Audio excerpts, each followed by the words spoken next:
A friend of mine has been active on YouTube for over 10 years. He has close to 1 million subscribers, and last year he discovered one little thing that grew his revenue by tenfold. And today he's here to share with you guys exactly what that is and how you can do the same.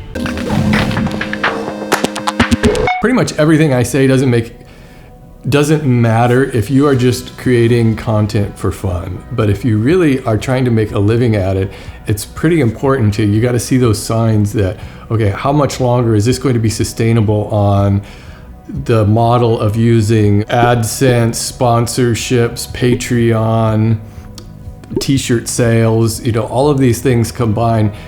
Realistically, how long can you sustain that? I was starting to get frustrated that I was seeing that the videos I really wanted to produce are not the ones that people were watching. It starts to feel like more of a grind, like, okay, I'm just cranking out the content that people want to see, but it's not really the content that I got in here to do. I started out making woodworking videos as just a fun thing to do. I think in 2008, that's what a lot of people were doing. It seems like now everybody has a whole strategy in place.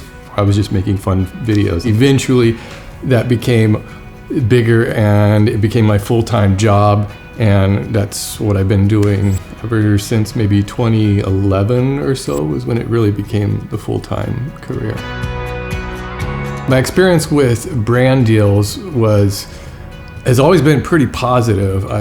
I've never really had too many issues with brands expecting more than I can offer. I've always treated them very seriously, and I actually have fun doing my ad spots. And so as a result, I spend a lot of time doing my ad spots, a 60-second shout out ad for Casper mattress or whatever on there. I make those fun, so people will actually watch my videos sometimes just to watch the ad spots. I'm not sure exactly what you would do with this, but I don't know. I could, lock up my Porter cable router with it.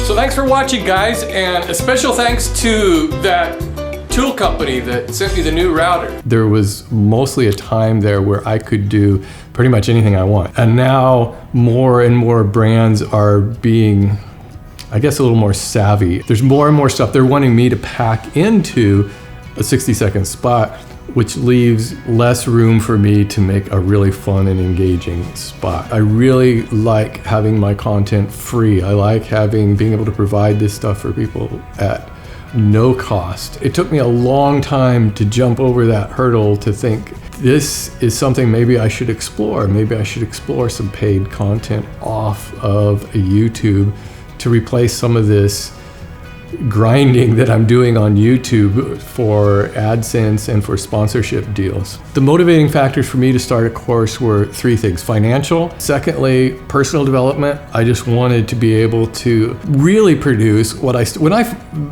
very first video on YouTube was a 7-part series on how I built a chessboard. It was a long form, and I wanted to show every step of that process, and people still go back and they still watch that video. I don't know why they like to watch that. It's so horrible. I'm embarrassed by it, but it's that kind of content that I started doing that I wanted to do. The third thing that was important to me was to be able to reach these people who really want that content. So the first thing I wanted to do before launching a course is I wanted to separate what I'm doing. I wanted to make it different from anybody else that was doing a course. And so in order to do that, I wanted to hire people who were able to do the stuff I couldn't do. And this mostly involves marketing, market research. There's a lot of details involved in finding out what my audience wants. So I was able to survey the audience and ask them, what kind of things do you struggle with? What kind of things are important to you? What do you want to learn in your shop? Why do you watch my videos? Do you watch them just because you just enjoy watching somebody build something? Or do you watch them because you actually want to learn things? We were able to follow up with those people with actual phone calls and get further into what kind of things to develop an actual demographic of who my audience is, who's willing to buy a course, their ages, what they live, what their occupations were, and the really interesting things we found. And so once we had all of that in place, then it was a matter of, again, more research, more polling. What kind of projects do people want to build? Do they find useful? What kind of tools do they have? All of this data went into this course, all of this research before I shot any video at all. So we were armed with a lot of information, and that's, I think, the main reason why the course is so successful. So we launched the course in late October last year. There's no way I could have done this alone. If you are going to do any kind of coursework or any kind of business venture, you have to establish a team of people who are better than you at this stuff. The week of the launch was kind of fun for me because they had already written out the copy for my Instagram posts and Facebook, and okay, here's all you need to do. Of course, I get to approve everything, make sure it fits within my brand. It's woodworking for mere mortals. It's still me, it's still everything I want to do, but they've put this together for me. They think this is what's going to work, and it does. If it would have just been me doing this course, I would have been like, hey guys, I got this course. If you want to sign up, that's great, but don't worry, you don't have to. The importance of really telling people what they're going to get in this course, that was huge. The best thing about setting up this course for me, for personal reasons, is that it rejuvenated my excitement for making video.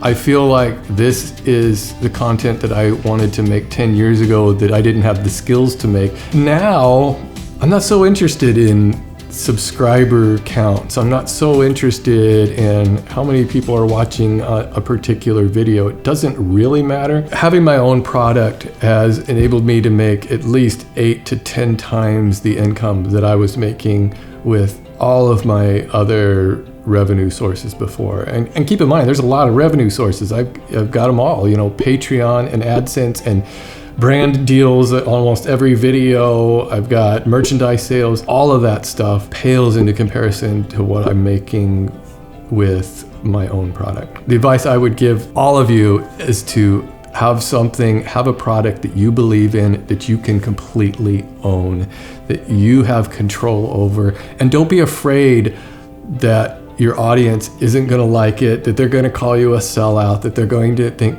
because it just isn't the case. It's the opposite. People already watch your channel. They already watch your content because they love what you do. They want more of it. And there's going to be a core group of people who want that so bad, they're willing to pay for it. And it's kind of your job to be able to supply that to them. You're giving people what they want. Again, it's a win-win. The only thing I wish I'd done this sooner. I know you've heard me talk about this a lot here on this channel, about forming a business model around your content and knowing what value you're delivering, who you're delivering it to, and then selling like 10x that value in a format people are willing to pay for.